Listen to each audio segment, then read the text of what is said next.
Debra wants to know, and I think this one's going to go to the mistress and the dean.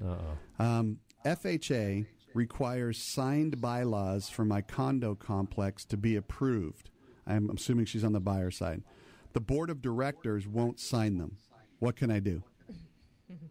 They may not be signing them for a reason. Yeah, exactly. So you got to start asking, and this is my experience in it.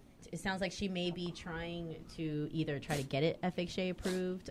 You also have to, it's like a questionnaire, an HOA questionnaire. So if he's not signing it, he may not want to put his name on something that will hold him liable. So there might be something that's false on there that he knows isn't true. Might not be able to get FHA financing for that condo. So usually that means they know that they won't get approved, so he doesn't want to sign it saying that he would. So one of the things that the assumption here is that people understand that in order to get FHA funding, which is basically the 3.5% down type program, then a condo complex has to be approved through the FHA system, and isn't there a website they can go to? There is a website you can go to. They have to meet certain criteria in order to be FHA approved, and these criteria, we've talked about this before, it's really meant to protect you. Some people think of it as a bad thing. I think it's a great thing. Yeah. So if this guy is not wanting to sign these papers, that's a big red flag, and you may want to reconsider. We said the board of directors. How about spot FHA, though?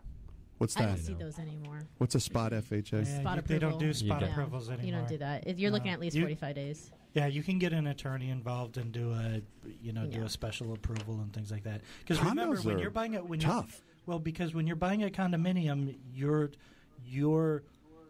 only own the walls in, right?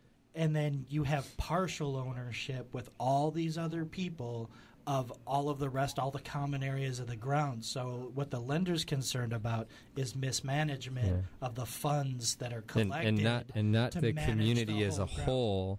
Everyone putting in their equal share for maintenance, basically. Right. So that's what the lender's concerned about, and that protects you because if there's some serious embezzlement going on with the HOA board, or you're fired. Or if half the people aren't paying for maintenance on the complex, then your property is going to go to crap. Yeah. Probably have lawsuits against it. And, I had they're not going to. I had a property recently. I first I was assigned the property. I show up to the property. I go and I see the pool is filled halfway with green water, and the other half with furniture. Nice. To me, right off the bat, I think that's a distress. Was that in Belmont Shore? There. No. I'll just check.